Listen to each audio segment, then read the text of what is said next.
بسم اللہ الرحمن الرحیم والصلاة والسلام علی رسولہ الکریم وعلی آلہ وصحبہ اجمعین، اما بعد۔ میرے محترم بھائیوں، بہنوں، بچوں، بچیوں، عزیزوں، جاننے والے، نہ جاننے والے، السلام علیکم ورحمۃ اللہ وبرکاتہ۔ کچھ دنوں سے میں قرآن سے اللہ کی پسندیدہ ہستیاں کون ہیں، کہ اللہ کس کو پسند کرتا ہے، ولی دوست کو کہتے ہیں۔ تو اللہ کا دوست کون ہے؟ وہ یہ کوئی وراثتی چیز نہیں ہے کہ ایک بڑے اولیاء اللہ تھے تو اب ان کا بیٹا بھی انہی جیسا ہوگا۔ ہمارے یہاں وراثت چلتی ہے کہ بڑے بزرگ کا بیٹا بھی بزرگ بن جاتا ہے، چاہے وہ کلین شیو ہو، وہ لوگ اس کے پاؤں چوم رہے ہوتے ہیں، جہالت ہے۔ تو آج میں تھوڑا سا سورہ بنی اسرائیل ہے، اس میں بھی سارے اخلاق بیان ہوئے۔ میرے بھائی بہنوں، ایمان لانے کے بعد انسان بنتا ہے، اور اس کے بعد اس کی قیمت، اس کا بڑا پن، اس کی وجاہت، اس کی شرافت وہ پیسوں سے نہیں ہوتی۔ پیسوں سے انسان مالدار تو ہو جاتا ہے، بڑا نہیں بنتا، بڑا نہیں بنتا۔ ہمارا علم غلط ہو گیا۔ بڑا بڑا بندہ جے بولدیاں 3 ملن، یہ 200 مربع، یہ نوابہ فلانا ہے، نوابہ فلانا ہے۔ میرے بھائیو، یہ بالکل غلط علم ہے۔ بڑا وہ ہے جسے اللہ پسند کرے، بڑا وہ ہے جو میرے نبی کی زندگی کے پیچھے چلے، بڑا وہ ہے جس سے اللہ تعالیٰ راضی ہو جائے، باقی سب چھوٹے چھوٹے ہیں۔ تو آج ایک تیسری جگہ سے میں کچھ باتیں قرآن سے عرض کروں گا جن کا تعلق ہمارے ایمان سے بھی ہے، اخلاق سے بھی ہے۔ وہ ہے بسم اللہ الرحمن الرحیم، وَقَضَىٰ رَبُّكَ أَلَّا تَعْبُدُوا إِلَّا إِيَّاهُ بِالْوَالِدَيْنِ إِحْسَانًا إِمَّا يَبْلُغَنَّ عِندَكَ الْكِبَرَ أَحَدُهُمَا أَوْ كِلَاهُمَا فَلَا تَقُل لَّهُمَا أُفٍّ وَلَا تَنْهَرْهُمَا وَقُل لَّهُمَا قَوْلًا كَرِيمًا وَاخْفِضْ لَهُمَا جَنَاحَ الذُّلِّ مِنَ الرَّحْمَةِ وَقُل رَّبِّ ارْحَمْهُمَا كَمَا رَبَّيَانِي صَغِيرًا۔ یہ بہت بڑا مضمون ہے۔ اللہ نے قرآن بھر دیا والدین کے خدمت کے لیے، والدین کی اطاعت کے لیے، والدین کی ماننے کے لیے۔ پہلا جملہ ہے اور تیرے رب نے فیصلہ کیا، ایک مطلب۔ دوسرا، اور تیرے رب نے حکم کیا کہ بندگی صرف اللہ کی ہے، بندگی صرف اللہ کی ہے۔ عبد اسے کہتے ہیں جو ہر بات پہ سر جھکا دے، عبد اسے کہتے ہیں جو ہر بات پہ بچھ جائے، اس کو عبد کہتے ہیں۔ تو اللہ کہہ رہا ہے میرے بندو، میرا ایک فیصلہ ہے اور میرا ایک حکم ہے، میرے سوا نہ تمہارا ہاتھ کسی کے آگے پھیلے، نہ تمہاری گردن کسی کے آگے جھکے۔ ایک دوسرے سے مدد لینا، اس کو ایک دوسرے کی تعاونوں میں آ جاتا، تعاونوا علی البر والتقوی، ایک دوسرے کا ساتھ دو، ایک دوسرے کی مدد کرو۔ میرے نبی قرضہ اٹھاتے تھے۔ میرے نبی جب انتقال ہوا تو آپ کی زرہ 9 وسق پر، وسق 5 من کا ہوتا ہے، تو وہ جو کے بدلے آپ نے زرہ رکھوائی تھی کہ جب میں تمہیں ادا کروں گا زرہ لے لوں گا، اور آپ کا انتقال ہو گیا، آپ زرہ اپنی واپس نہیں لے سکے۔ وہ چیزیں جن کا تعلق صرف اللہ کی ذات سے ہے اور کوئی نہیں کر سکتا، اس میں صرف اللہ کے آگے ہاتھ پھیلا، جیسے ہم کہتے ہیں مدد، نصرت۔ اللہ کہتا میں ہوں، الا ان نصر اللہ قریب، سنو میری مدد تمہارے قریب ہے۔ تو اللہ تعبدوا الا ایاہ، بس ایک چھوٹا سا جملہ اللہ نے یہاں کیا، چونکہ یہاں اللہ نے والدین اور اخلاق بتانے تھے تو اپنے لیے صرف ایک جملہ بولا، باقی باتیں بھی اللہ کے لیے ہیں،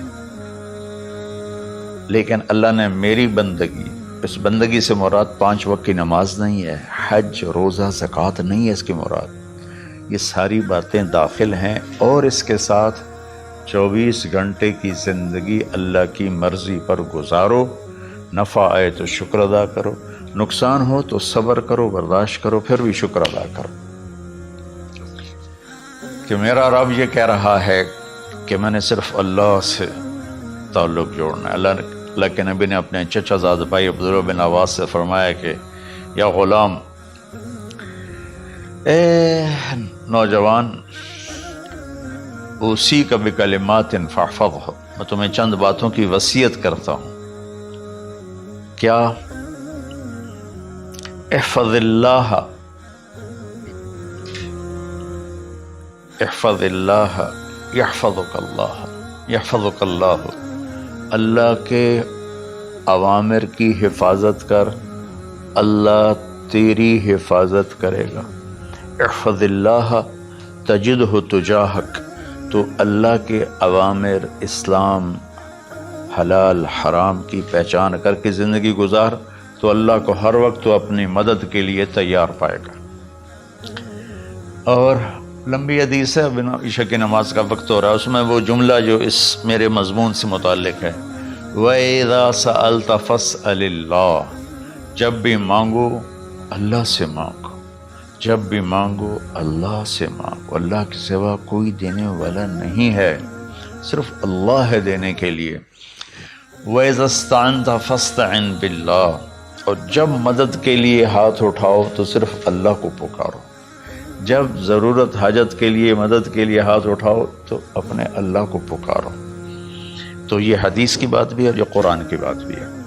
اس کے بعد آگے اللہ کہتا ہے وَبِالْوَالِدَيْنِ إِحْسَانًا، اور اپنے والدین کے ساتھ احسان کرو۔ احسان کا کیا مطلب ہے؟ اللہ آگے اسی کی تشریح کر رہا ہے۔ ویسے احسان کا مطلب عربی میں ہوتا ہے، یہ جو ہمارا اردو کا احسان ہے، میں تیرے تو احسان کیتا تو ہوں میں نالے کی کر رہے ہیں، یہ بھی مطلب ہے، لیکن احسان کا اصل مطلب ہوتا ہے، احسان حسن سے ہے، حسن، حسن سے الف، 2 الف ملے اور احسان بن گیا۔ احسان کا مطلب ہوتا ہے کسی بھی کام کو جو دنیا کا ہے، دین کا ہے، اس سے انتہائی خوبصورت طریقے سے کرنا ہے۔ جیسے کسی دلہن کا میک اپ ہوتا ہے نا، تو 5-6 گھنٹے 4 گھنٹے کے بعد وہ کہتی ہے، جو ہوتی ہے اس کا میک اپ کرنے والی، کہ جی بس یہ مکمل ہو گیا ہے اور اب اس سے آگے نہیں ہے۔ تو آخری انتہا، اچھائی کی آخری انتہا پر پہنچ کے کام کرنے کو احسان کہتے ہیں۔ تو میرا اللہ کہہ رہا ہے میرے بندو، اپنے والدین کے ساتھ وہ کرو کہ جو بھلائی کی، خدمت کی، ماننے کی آخری حد ہے۔ سبحان اللہ۔ وبالوالدین احسان، بالوالدین پہلے ہے، احسان بعد میں ہے۔ اللہ تعالیٰ نے باقی سب کو پیچھے کر کے فرمایا کہ دیکھو خاص طور پہ ماں باپ کے ساتھ وہ رویہ کرو کہ ان کے دل سے دعائیں نکلیں۔ چند دن پہلے ایک والد یوں ہاتھ اٹھا کے کہہ رہا تھا اپنے بیٹے، اکلوتا بیٹا، میں منگنا اللہ کو لو، اللہ تینوں چاہ لگے۔ باپ بیٹے کے لیے یہ دعا مانگ رہا تھا اور بیٹا اکیلا ہے، یہ بد دعا باپ کر رہا تھا۔ تو بھائیو، ایسی اولاد نہ بنو جس ماں نے پیٹ میں 9 مہینے اٹھایا، پھر جننے کی تکلیف برداشت کی۔ ایک شخص آیا حضرت عبید بن عمیر کے پاس کہ حضرت میں نے ماں کو اپنے کندھے پہ بٹھا کے پیدل حج کرایا ہے، مینا لے گیا، عرفات لے گیا، مزدلفہ، پھر مینا، پھر مکہ، تو کیا میں نے ماں کا حق ادا کر دیا؟ میں نے فرمایا ولا تلقۃ واحدہ، بیٹا ابھی ایک تلقہ کا حق بھی ادا نہیں ہو۔ تلقہ کسے کہتے ہیں؟ جب بچہ پیدا ہونے کا وقت آتا ہے تو ماں کو دردوں کی لہریں اٹھتی ہیں، وہ اتنی خوفناک ہوتی ہیں کہ ماں چیخ چیخ کے رہ جاتی ہے، اور بعض اوقات ڈیلیوری لیٹ ہو جاتی ہے تو وہ تڑپتی ہے، روتی ہے۔ وہ جو لہریں ہیں نا پیٹ میں آتی ہیں جاتی ہیں، آتی ہیں جاتی ہیں، ایک لہر جو درد کی اٹھتی ہے اس کو کہتے ہیں طلقہ۔ میں قربان جاؤں، انہوں نے فرمایا بیٹا ابھی تیری ماں نے جو تجھے جنا تھا اس وقت جو تجھے درد، وہ تیری ماں نے درد کی لہریں برداشت کی تھیں، اس میں سے ایک لہر کا بھی حق ادا نہیں ہوا، یعنی کہ حق ادا ہو ہی نہیں سکتا۔ یہ مطلب کہ حق ادا ہو ہی نہیں سکتا کہ بیٹا ابھی ایک کا بھی نہیں۔ پھر حضرت عبداللہ بن عمر سے ایک شخص نے پوچھا کہ اچھا یہ جو آدمی تھا یہ خراسان، یہ ایران میں ہے اور افغانستان میں، یہاں سے ماں کو پیدل کندھے پہ بٹھا کے مکے پہنچا تھا، اندازہ لگا اس نے کتنی مشقت اٹھائی۔ اور عبید اللہ بن عمر کہتے ہیں بیٹا ابھی ایک لہر کا حق ادا نہیں ہوا۔ یہی سوال حضرت عبداللہ بن عمر سے کیا ایک شخص نے کہ حضرت میں نے اپنی ماں کو حج کرایا ہے، سارا میں نے پیدل کرایا ہے اور کندھے پہ اٹھا کے کرایا ہے، تو کیا میں نے ماں کا حق ادا کر دیا؟ وَلَا زَفْرَةً وَاحِدًا وَلَا زَفْرَةً وَاحِدًا۔ کہ بیٹا تیری ماں نے تجھے پالتے ہوئے جو تھک تھک کے لمبے لمبے سانس لیے، ہوکے بھرے، ابھی ایک ہوکے کا حق بھی ادا نہیں ہوا، یعنی حق ادا ہو ہی نہیں سکتا۔ تو احسان کے آگے تشریح آ رہی ہے۔ تو آج میں صرف اتنی بات کروں گا کہ میرے بھائیوں، میری بہنوں، میرے بچوں، میری بچیوں، اللہ کے واسطے ماں باپ کو دکھ نہ دینا ورنہ اللہ بھی ناراض ہو جائے گا۔ چند دن پہلے ایک بچہ بچی میرے پاس آئے، دونوں میڈیکل اسٹوڈنٹ تھے، کہیں کہ ہم شادی کرنا چاہتے ہیں۔ تو بچی نے کہا جی میرے والدین ناراض ہیں، وہ نہیں، اس رشتے پر راضی نہیں ہیں۔ تو میرے باپ کہتے ہیں اگر تو نے یہاں رشتہ کیا تو تیری میری ایک درمیان خط آئے، کھچ جائے گا خلیج، ہم اس پار نہیں آئیں گے تو اس پار نہیں آئے گی۔ میں نے کہا بیٹی جس ماں نے تجھے 9 مہینے پیٹ میں پالا، 2 سال تجھے دودھ پلایا، تیری پوٹیاں پیشاب صاف کیا، تجھے پیمپر باندھے، تجھے اٹھ اٹھ کے راتوں کو اپنی چھاتی سے دودھ پلایا، کیا اب اس کا اتنا بھی حق نہیں کہ تم اس کی رائے کا احترام کرو؟ اتنا بھی حق نہیں ہے؟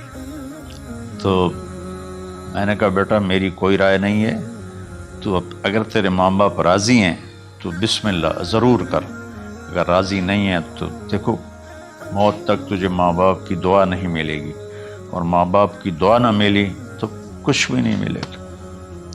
تو بھائیو دوستو، خاص طور پر آج کے کالج کے نوجوان بچے بچیاں یہ ماں باپ کے ساتھ بہت بدتمیزی کرتے ہیں، چونکہ اس میں والدین کا پہلا قصور ہے کہ انہوں نے ان کو دین نہیں سکھایا۔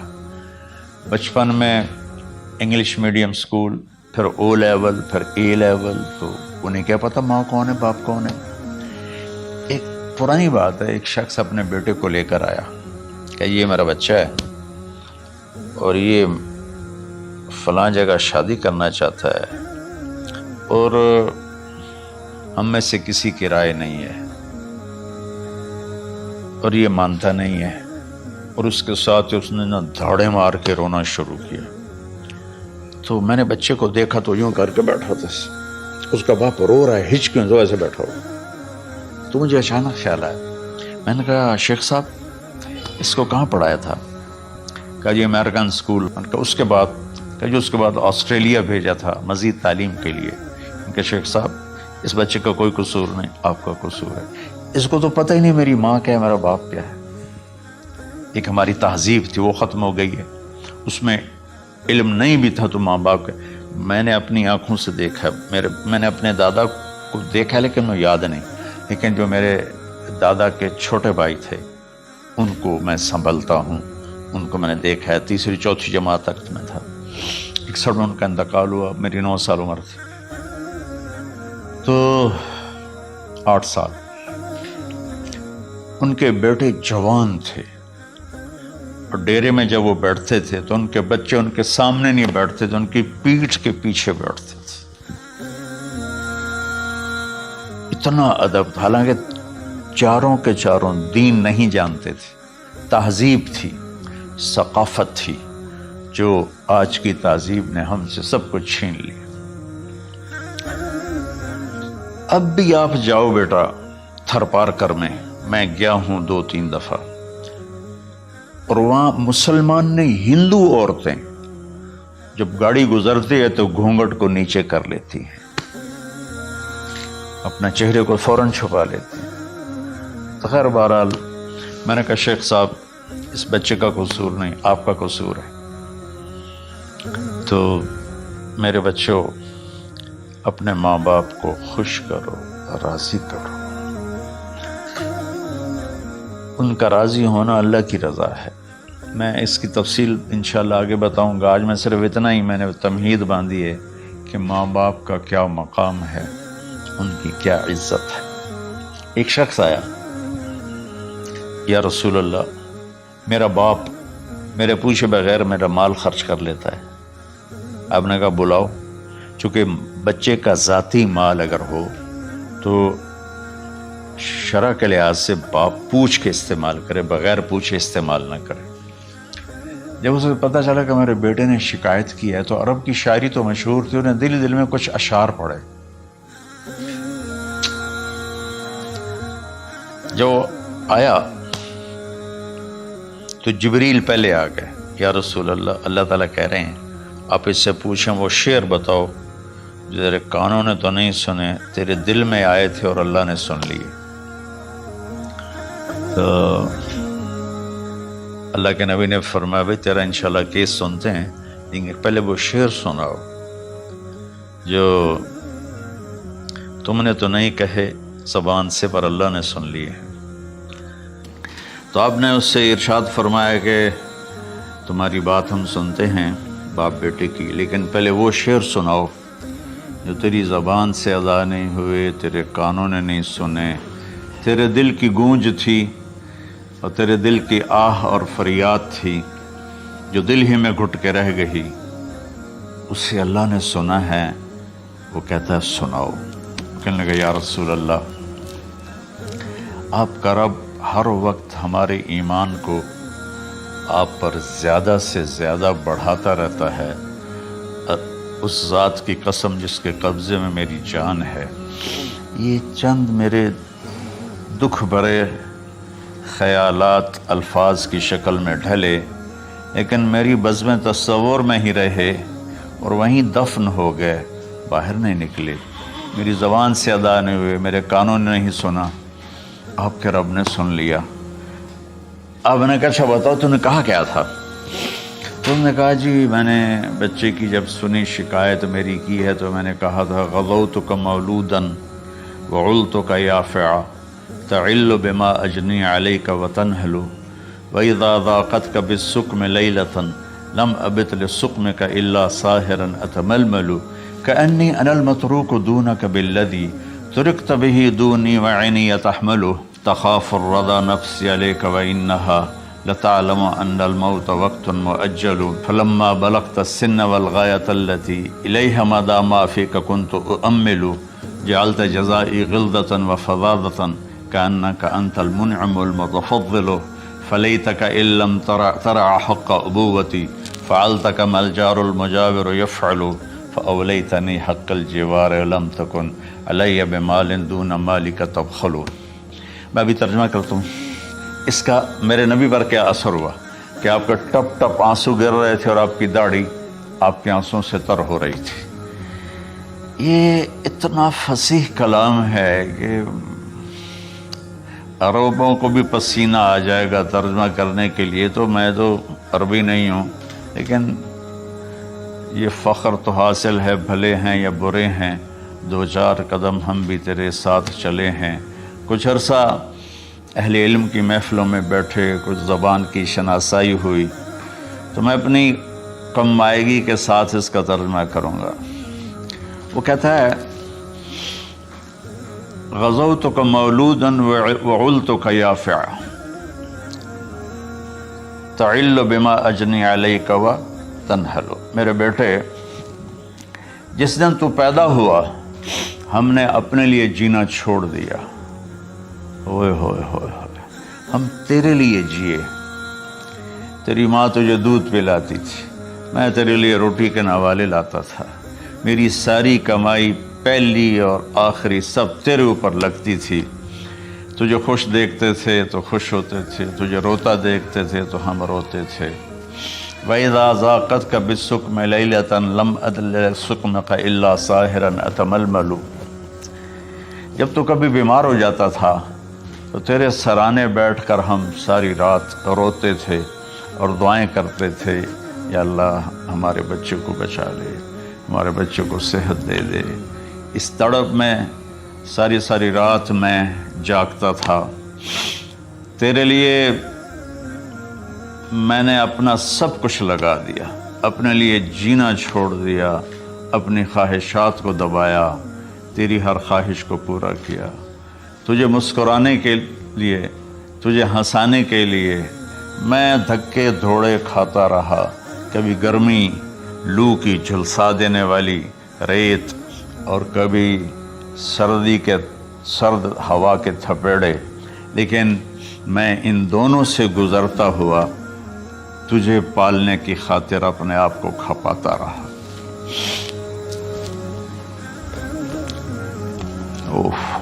فلما بلغت السن والغایۃ التی الیہ مدی ما فیک کنت اؤمل، بیٹا میں نے اپنے ہڈیوں کا رس بھی تیرے اندر ڈال دیا، صرف کمائی نہیں، میں نے اپنے ہڈیوں کا رس تیرے اندر ڈالا، میں نے جو کچھ تھا تیرے اوپر قربان کیا۔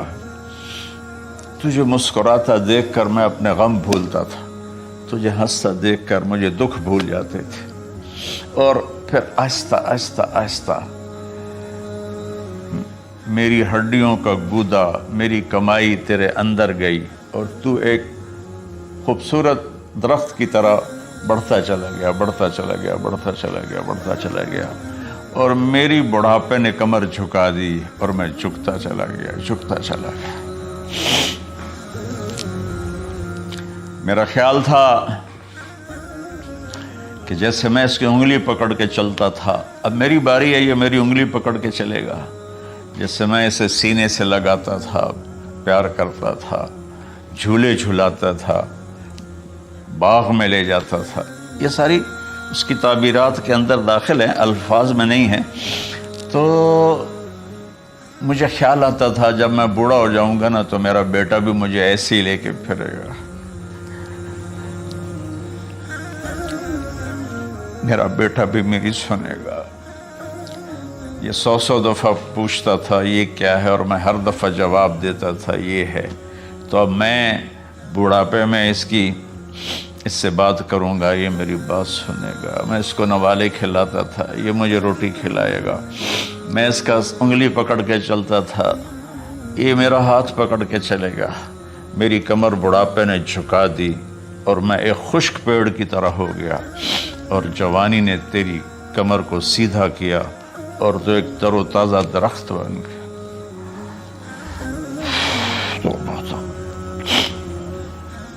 تو مجھے خیال آیا کہ میں نے 20 سال اس بچے کو پالا ہے، ابھی اپنی ماں اور باپ کو دیکھے گا، لیکن ایک دم اچانک کیا ہوا،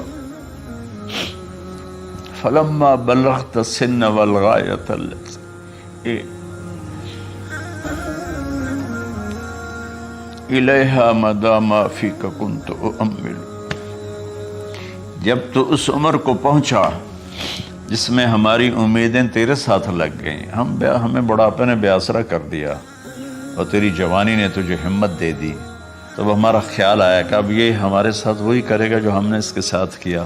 لیکن کیا ہوا، جعلت جزائی غلظۃ وفظاظۃ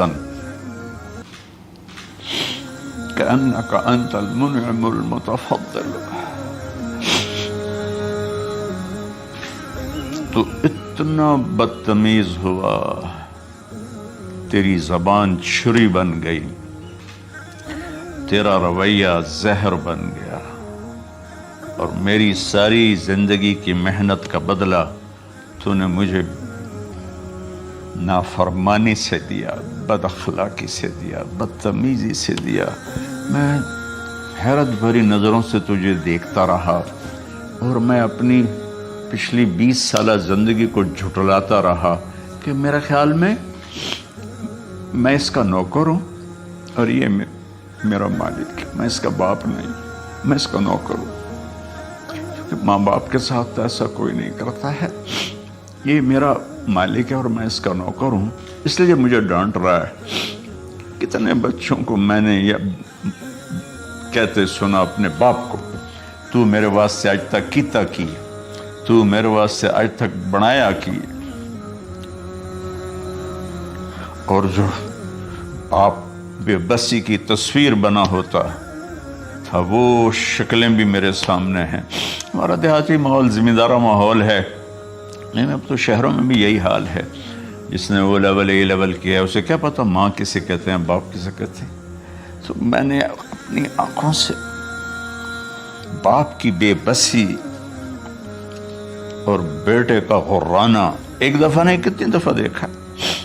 تو میرے واسطے آج تک ہی کیتا ہے، تو میرے واسطے آج تک ہی بنایا ہے۔ وہ کہتا ہے اچھا میرا بچہ جداں جوان ہو سو آپ پہ سمجھ جسو۔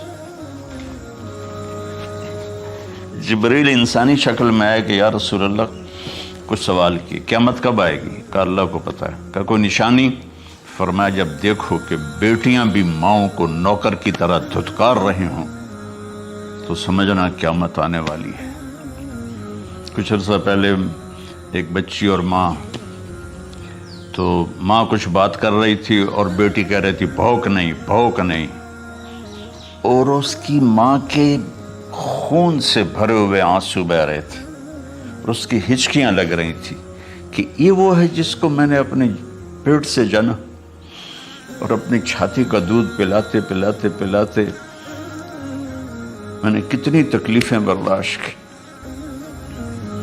اور آج کر یہ بھوک نہیں۔ تو کمال کے اشعار میں سوچ رہا ہوں جب میرا یہ حال ہے 1400 سال بعد کہ میرے آنسو نہیں رک رہے، تو اللہ کے نبی تو زارو قطار روئے تھے، داڑھی آنسوں سے تر ہو گئی تھی۔ کہا بیٹا جب تو نے میری ساری زندگی کی محنتوں کا بدلہ بدتمیزی سے دیا، گالی گلوچ سے دیا، دھکے دے کر باپ کو گھر سے نکال دیتے ہیں، تو بیٹا میں یہ سمجھا کہ تو نے ایک خواب دیکھا تھا، تو نے ایک خواب دیکھا تھا کہ تو باپ ہے اور یہ بیٹا ہے۔ اصل حقیقت یہ ہے کہ یہ مالک ہے اور میں نوکر ہوں۔ پھر آگے کہتا فَلَيْتَكَ إِن لَمْ تَرَ حَقَّ أُبُوَّتِي فَعَلْتَ كَمَا الْجَارُ الْمُجَاوِرُ يُفْعَلُ۔ اچھا چلو بیٹا تو نے مجھے باپ تو نہ سمجھا، چلو ایک پڑوسی سمجھ لو۔ عرب میں پڑوسی کا بہت خیال کیا جاتا تھا، اور یہ عرب کی شان تھی کہ اپنے پڑوسی کو وہ عزت دیتے تھے جو اپنے گھر میں ایک دوسرے کو عزت دیتے تھے۔ تو اس نے پھر اس کی طرف اشارہ کیا کہ اگر میں تیرا باپ نہیں ہوں، تیرے رویوں کو دیکھ کر تو یہی لگتا ہے کہ میں تیرا نوکر ہوں، تو میرا مالک ہے، تو چلو اتنا تو کر دے جتنا ایک پڑوسی کے ساتھ کرتا ہے۔ فَأَوْلَيْتَنِي حَقَّ الْجِوَارِ وَلَمْ تَكُنْ عَلَيَّ مِن مَالٍ دُونَ مَالِكَ تَبْخَلُ۔ تو پڑوسی پر تو عرب خرچ کرتے ہیں، تو بھی تھوڑا سا میرے اوپر خرچ کر دیتا ہے اور تو بخیل نہ بنتا، اور میرے خوابوں کو چکنا چور کر دیا، میری امیدوں پر پانی پھیر دیا، میرے بڑھاپے کو ذلت اور رسوائی میں بدل دیا۔ اچھا میرا پتر جا خوش رہو۔ ماں باپ کہاں بد دعائیں کرتے ہیں۔ تو میرے نبی کی آنکھوں سے آنسو، یہ ساری داڑھی تر ہو گئی، تو آپ نے اس کے بچے کو گریبان سے پکڑا اور جھٹکا دے کر دھکا دے کر دفع ہو جا، انت و مالک لابیک، تو اور تیرا سب کچھ تیرے باپ کا ہے۔ حضرت علی رضی اللہ تعالیٰ عنہ سے کسی نے پوچھا کہ آپ کے بیٹے حسن کیسے بیٹے ہیں؟ کہا حسن میرا وہ بیٹا ہے کہ جب میں چلتا ہوں تو میرے آگے نہیں چلتا، میرے پیچھے چلتا ہے۔ جب کہیں بیٹھنے کا موقع آتا ہے تو یہ پہلے نہیں بیٹھتا، پہلے مجھے بٹھاتا ہے پھر خود بیٹھتا ہے۔ جب کھانے پر بیٹھتے ہیں تو یہ روٹی کی طرف ہاتھ نہیں بڑھاتا جب تک میں نہ بڑھاؤں، یہ سالن کی طرف ہاتھ نہیں بڑھاتا جب تک میں نہ بڑھاؤں۔ میں کمرے میں ہوں تو یہ چھت پہ نہیں چڑھتا کہ میرے باپ کی بے ادبی ہو جائے گی۔ میں حالانکہ چھت پہ چڑھنا ضرورت کے لیے ہوتا ہے، لیکن قربان جائیں اہل بیت کے ایسے ہی اخلاق ہوتے ہیں، آل رسول ایسے ہی ہوتے ہیں۔ میرے عزیزوں، نوجوانوں سے کہہ رہا ہوں جن کے والدین زندہ ہیں، ہم تو محروم ہو گئے، وہ قبروں میں چلے گئے، لیکن میں اتنا مصروف رہتا ہوں۔ اب یہ کرونا کی وجہ سے گھر میں بیٹھے ہوئے ہیں، یعنی میری زندگی ایسے پہیے کی طرح گھومی ہے، اور پھر دل کی تکلیف، پھر اس کے ساتھ سر کا درد شدید۔ اس کے باوجود میں روزانہ 10 نفل اپنے باپ کے لیے پڑھتا ہوں، 10 نفل اپنی ماں کے لیے پڑھتا ہوں، اور 4 نفل اپنی خالہ کے لیے پڑھتا ہوں، کہ ساری زندگی سجدوں میں سر رکھ کے اس کا ثواب ماں باپ کو پہنچاؤں، تو ماں باپ کا حق ادا نہیں ہو سکتا۔